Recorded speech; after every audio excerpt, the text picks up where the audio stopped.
Joriy yilning 12 yanvarida O'zbekistonda yengil sanoat sohasini yangi bosqichga olib chiqish maqsadida Prezidentimizning mahalliy yengil sanoat korxonalarining xalqaro yetkazib berish zanjirlarida ishtirokini kengaytirish hamda tashqi bozorlarda o'rnini mustahkamlashga qaratilgan chora-tadbirlar to'g'risidagi farmoni qabul qilindi.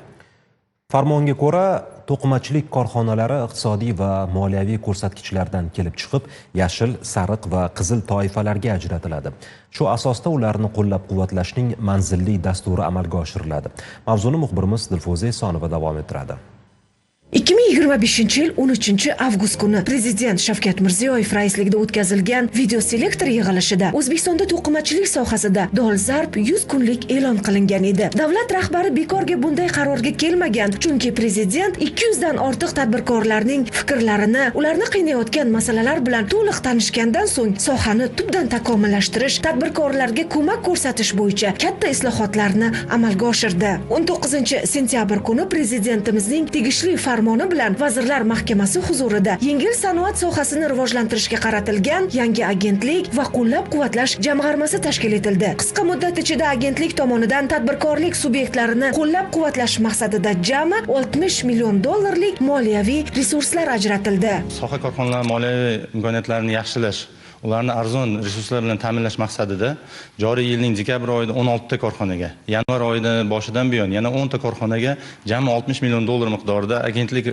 resurslari hisobidan kreditlar ajratdi va bugungi kunda agentlikning adli.uz portali orqali korxonalardan arizalarni qabul qilish ishlari davom ettirilmoqda. Shu haftada aniqrog'i 12 yanvar kuni yengil sanoatni yangi bosqichga olib chiqadigan muhim prezident farmoni imzolandi. Farmon men uchun bu yo'l xaritasi. Unda aniq ravon maqsadlar belgilangan. Tahlil qilinsa, investitsiyalar, eksport va ish joy yaratilish to'g'risida gapiriladi. 80 mingta misol 26-yili yangi ish joy yaratish belgilangan. Buni erishish uchun bu farmonda aniq ravon chora-tadbirlar, sog'lomlashtirish chora-tadbir, rivojlantirish chora-tadbirlar belgilangan. Farmonda yashil, sariq va qizil toifalarga ajratilgan korxonalarga manzilli qo'llab-quvvatlash mexanizmlari aniq belgilab qo'yilgan. Yashil toifadagi korxonalarga mavjud imtiyozlardan to'liq foydalanish, agentlik tomonidan ko'rsatiladigan moliyaviy qo'llab-quvvatlash mexanizmlaridan eng yuqori darajada foydalanish imkoniyatlari yaratildi. Shu bilan birgalikda sariq toifaga kiritilgan korxonalarda muammoli masalalarni hal etish bo'yicha yo'l xaritalari ishlab chiqilib, ushbu yo'l xaritalari doirasida ularda paxta xomashyosi va paxta tolasini garovga qo'ygan holda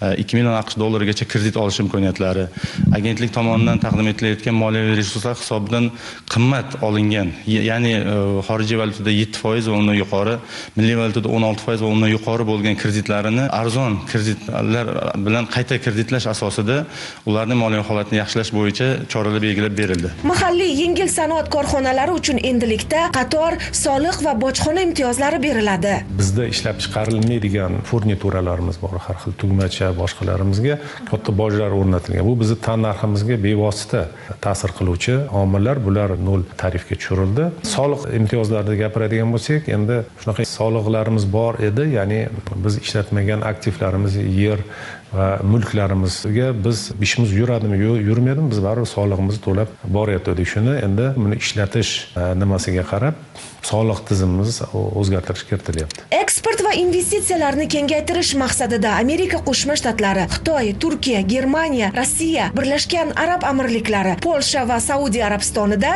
yengil sanoatni rivojlantirish agentligining vakolatxonalari tashkil etiladi. Bu vakillarning asosiy faoliyati shu yengil sanoat sohasiga xorijiy investorlarni jalb qilish, mahalliy ishlab chiqargan mahsulotlarimizni sotish, ularni reklama qilishga ko'makdosh bo'lishadi. Bundan tashqari mahalliy yengil sanoat korxonalarida uzviy zanjirni yaratish, xalqaro brendlarni jalb qilish ham nazarda tutilgan. Umuman olganda, mamlakatimiz rahbari imzolagan farmon yengil sanoat tarmog'ini modernizatsiya qilish, eksportga yo'naltirilgan, yuqori qo'shilgan qiymatga ega mahsulotlar ishlab chiqarishni kengaytirish hamda tadbirkorlar faoliyatini har tomonlama qo'llab-quvvatlashga xizmat qiladi.